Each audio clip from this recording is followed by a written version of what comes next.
मैं हर competitive exam के students को एक ही कहता हूँ कि जिनके दिमाग में ज्यादा विचार आता है कि मेरा सिलेक्शन होगा या ना होगा। जरूरी क्यों है कि बच्चा कॉलेज के पहली साल से ही IAS RAS की तैयारी शुरू कर दे? ऐसा ज्यादा सोचने की जरूरत, खुश होने की जरूरत नई जनरेशन को। हम जिस स्टेज पे तैयारी करवा रहे हैं उस स्टेज पे तो बच्चे को सिलेक्शन की कोई डर ही नहीं है। वो भी पहले की तुलना में बहुत ज्यादा आ चुका है, जनरेशन में बहुत ज्यादा एडवांस हो चुका है। मेडिकल इंजीनियरिंग में आप ये मान लीजिए 50% सिलेक्शंस विद 12th होने लगे। अगर एजुकेशन को आपने हथियार माना तो आप दुनिया की खूबसूरती देख सकते हैं।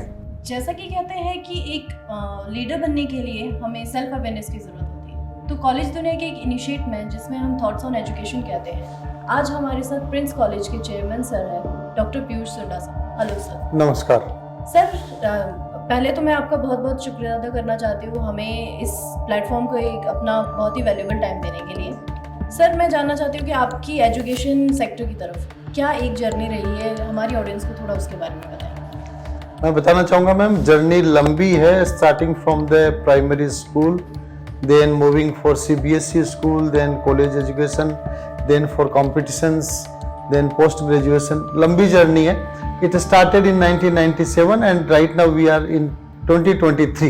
So long journey is there and it's a fantastic journey in which every year we stepped up and grown up. Definitely, sir. It's a great journey that you have completed for being here in a chairman.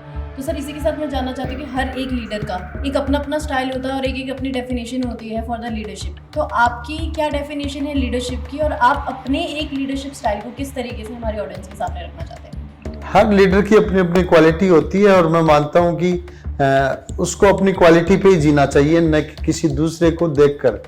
तो हमारा ये मानना है कि team work के साथ ही leadership जुड़ी होती है। पूरी टीम को आप साथ लेकर चलते हैं तो आपका काम आसान हो जाता है। डेफिनेटली सर, आपका बहुत ही ग्रेट इनिशिएट है कि एक टीम के साथ चल के ही हम लोग आगे बढ़ते हैं, क्योंकि वो हम की बात आ जाती है, मैं की बात नहीं आती। राइट। तो सर, आइए हम अब प्रिंस कॉलेज की तरफ बढ़ते हैं। प्रिंस कॉलेज की USPs की बात करें या हम ये बात करें कि प्रिंस कॉलेज में ऐसा क्या है जो उसको मतलब अलग कॉलेजेस से अलग बनाता है, वो क्या क्या फीचर्स रहते हैं? देखिए, बच्चा स्कूलिंग में पढ़ता है तो 10th तक तो वो मानता है कि हाँ मैं छोटा बच्चा हूँ। 11th में जब आता है, 12th में जब आता है तो उसके दिमाग में होता है कि after 12th I will move towards the college और यूनिवर्सिटीज। और उसके दिमाग में बड़ा सपना होता है कि मैं इस स्कूल की बंदिश से, पाबंदी से, इस दुनिया से बाहर निकलकर एक कॉलेज में अलग जीवन जीऊंगा। और नो डाउट हर स्टूडेंट की एकेडमिक कैरियर में कॉलेज एक महत्वपूर्ण प्लेटफॉर्म होता है।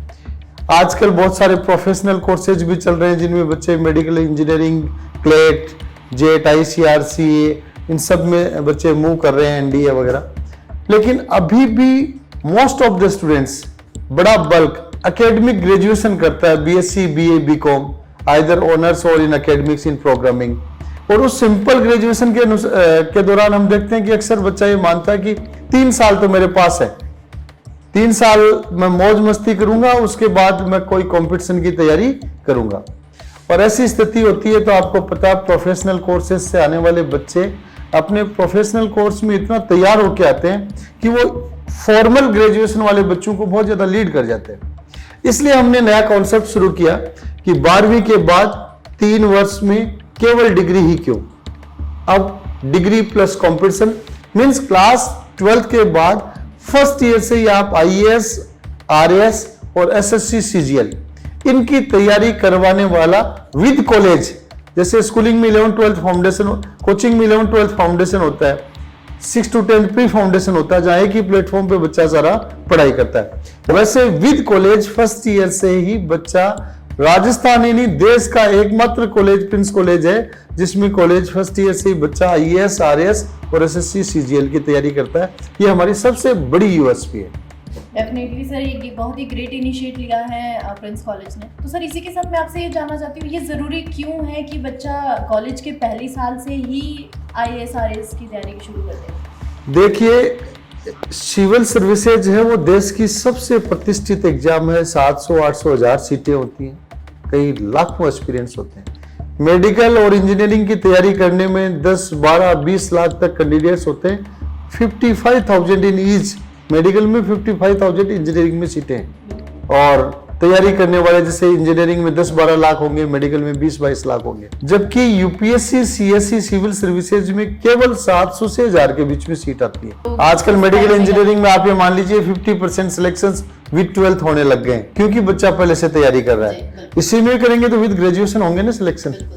जी सर, इसी के साथ मैं एक चीज़ और जानना चाहती हूँ कि मतलब प्रिंस कॉलेज जो ये एक्स्ट्रा करिकुलर एक्टिविटी या एक्स्ट्रा जो एजुकेशन प्रोवाइड करवा रहा है, उसमें बच्चे के किस तरीके से हेल्प करें, क्योंकि वो जो डिग्री है वो तो वो कर ही रहा है, तो स्ट्रेस नहीं हो जाता है क्या बच्चों को, या मतलब आप लोग क्या ऐसी स्ट्रेटेजी? No, very simple. पूरे 6 घंटे डेली क्लासेस लगती हैं और उस क्लासेज में history, political science, geography, economics, current affairs, newspaper reading, library, writing skills, digital library, सबका क्लासेज पीरियड्स अलॉटेड है। उसी के अनुसार बच्चा आगे बढ़ेगा। अगर आप साइंस ले रहे हैं, पीसीएम या पीसीबी में है, तो आपको करंट अफेयर्स है, जनरल स्टडीज है, लाइब्रेरी है, जीके है, रीजनिंग है, ये सब चीजें साथ साथ में दी जाती है, कॉम्पिटिशन मैथ्स दी जाती है। तो पूरा बहुत ही वेल स्ट्रक्चर्ड हमारा टाइम टेबल है, जिसमें अगर बच्चा थोड़ा सा भी कूल सिंसियर है तो उसको कभी ये फील नहीं होगा कि मैं डेली तैयारी कर रहा हूँ या मैं किसी बड़ी कंपटीशन की फर्स्ट ईयर से तैयारी कर रहा हूँ। वो सहज तरीके से पढ़ाई करेगा as usual student. Okay sir, मतलब बच्चों को अलग से एक्स्ट्रा स्ट्रेस नहीं लगता है कि मतलब तैयारी भी करनी है during the 6 hours of college only. Great sir, बहुत ही अच्छा इनिशिएटिव सर। तो सर, इसी के साथ मैं एक चीज़ और जानना चाहती थी कि जैसे ये कंपटीशन का वर्ड है, सबको पता है कि नेक टू नेक कंपटीशन चलता है, तो बच्चों को जो स्ट्रेस हो जाता है एग्ज़ाम को लेकर, नॉर्मल जो बीएससी वाले एग्ज़ाम है उसको नहीं, जो आईएएस और आरएस के एग्ज़ाम्स को लेकर, तो आप बच्चों को क्या एक वो देना चाहते हो, क्या फीडबैक देना चाहते हो, या क्या क्या वो स्ट्रेटेजीज है जो उन्हें अपनानी चाहिए उस स्ट्रेस को खत्म करने के लिए? हम जिस स्टेज पे तैयारी करवा रहे हैं उस स्टेज पे तो बच्चे को सिलेक्शन की कोई डर ही नहीं है। सिलेक्शन की चिंता तो तब होगी जब आप ग्रेजुएशन के बाद दूसरा तीसरा अटेम्प्ट ले रहे हैं, 3-4 साल तैयारी कर रहे हैं। हमारा बच्चा वो फ्री माइंडेड है, मेरा सिलेक्शन होगा या नहीं होगा इस पे सोचने के लिए उसके पास अवसर ही नहीं है, जरूरत ही नहीं है। इसलिए वो स्ट्रेस तो आफ्टर ग्रेजुएशन, पोस्ट ग्रेजुएशन वाले कैंडिडेट्स को होता है। और उनको भी मैं एक ही मैसेज देना चाहूंगा कि अगर सिलेक्शन करवाना है तो होगा या नहीं होगा तो क्या होगा, ये आप तब सोचिए ना जब नहीं होगा, उससे पहले क्यों सोच रहे। पहले अपनी तैयारी में समय दीजिए, उसमें तब सोचिए जब नहीं होगा तो मेरे को क्या स्टेप लेना है। मैं हर कॉम्पिटिटिव एग्जाम के स्टूडेंट्स को एक ही कहता हूं कि जिनके दिमाग में ज्यादा विचार आता है कि मेरा सिलेक्शन होगा या ना होगा, तो ये आप अपने मन को जवाब दीजिए कि ये मैं तब सोचूंगा जब मेरा नहीं होगा। बिल्कुल सर, सही चीज बोली है। एक हम बोलते भी है कि बी पॉजिटिव, तो वही एटीट्यूड लेके स्टूडेंट्स को आगे जाना चाहिए कि अभी तैयारी में अच्छी तैयारी करो, रिजल्ट तो जब आएगा तब देखा जाए। Right. बहुत ही अच्छा है सर। एक चीज सर मैंने और पूछनी थी कि आपके टाइम के एजुकेशन सिस्टम में और आज के टाइम के एजुकेशन सिस्टम में आपको क्या लगता है कि क्या मेजर डिफरेंसेस आ रहे हैं? फर्स्ट से एस तक के परिवर्तन है, जिसमें आप देख सकते हैं किसी टाइम बच्चा बुकिश होता था, फिक्स चीजें पढ़ता था और 1D या 2D में पढ़ता था। आजकल बच्चा 3D में पढ़ रहा है, बुकिश की बजाय प्रैक्टिकल तरीके से पढ़ रहा है, इमेजिनेशन यूज कर रहा है, बच्चों की क्रिटिकल थिंकिंग बहुत अच्छी होती जा रही है, लर्न बाय फन की मेथड से बच्चा पढ़ रहा है। तो अभी इनमें बहुत ज़्यादा चेंजेस आ चुके हैं और इसके कारण मैं मान रहा हूँ कि बच्चों का जो लेवल है वो भी पहले की तुलना में बहुत ज़्यादा आ चुका है, जनरेशन में बहुत ज़्यादा एडवांस हो चुका है। और मैं कहूँगा कि ऐसा ज़्यादा सोचने की ज़रूरत, खुश होने की ज़रूरत नई जनरेशन को भी नहीं है, क्योंकि उनके बाद में जो जनरेशन आ रही है वो उससे भी ज़्यादा कई गुना एडवांस आएगी, क्योंकि लर्निंग की मॉडलिटीज़, फैसिलिटीज़ बढ़ती जा रही हैं। तो नो डाउट अभी बच्चे प्रैक्टिकली समझ रहे हैं, 3D में समझ रहे हैं, उनका IQ का लेवल और अच्छा होता जा रहा है, तो उसमें खूब फर्क है और पुराने समय से इसको कंपेयर करना बड़ा मुश्किल है। बिल्कुल सर, ठीक है सर। सर लास्ट में मैं आपसे एक मतलब फीडबैक या सजेशन लेना चाहूँगी जो आप हमारी यंग जनरेशन को या जो एस्पायरिंग स्टूडेंट्स हैं जो उनके साथ शेयर करना चाहते हैं। क्योंकि मैं एजुकेशन में हूँ तो नो डाउट एजुकेशन की बात करूँगा। और मैंने काफ़ी दफ़ा कुछ चीज़ें सर्च की है गूगल पे, यूट्यूब पे, और बहुत सारे कंट्रीज़ के बारे में भी सर्च किया है, इकोनॉमी के बारे में भी सर्च किया है, एजुकेशन के बारे में भी किया। इन सब चीज़ों में एक कंक्लूजन निकल के आया कि जिस परिवार में, परिवार बोल सकते हो, गांव बोल सकते हो, जिला बोल सकते हो, राज्य बोल सकते हो, देश बोल सकते हो, जाति धर्म भी बोल सकते हो, जहां पे एजुकेशन पहला टारगेट बना, पहला लक्ष्य बना, वो लोग लगभग 10-15 साल में ही उनके परिवार का लेवल, सोसाइटी का लेवल खूब ऊपर तक गया। और जिन लोगों ने और चीजों को पकड़ा, किसी भी तरह की चीजें, उनमें बहुत ज्यादा फर्क देखने को नहीं मिला। इसलिए मैं सभी लोगों से कहना चाहूंगा कि मानव जीवन है वो आदमी को बड़ी मुश्किल से मिलता है। मुश्किल से क्या, it's rarest of the rare, ठीक है। और उसके बाद भी ये मिल ही गया तो आप कहां पैदा होते हैं ये आपका भाग्य निर्भर करता है। इन भारत एक 140 करोड़ आबादी का देश है, तो आप मोस्ट प्रोबेबली भारत में पैदा होते हैं तो संभावना है कि रिच की प्रोबेबिलिटी कम है, मध्यम और गरीब की प्रोबेबिलिटी ज्यादा है।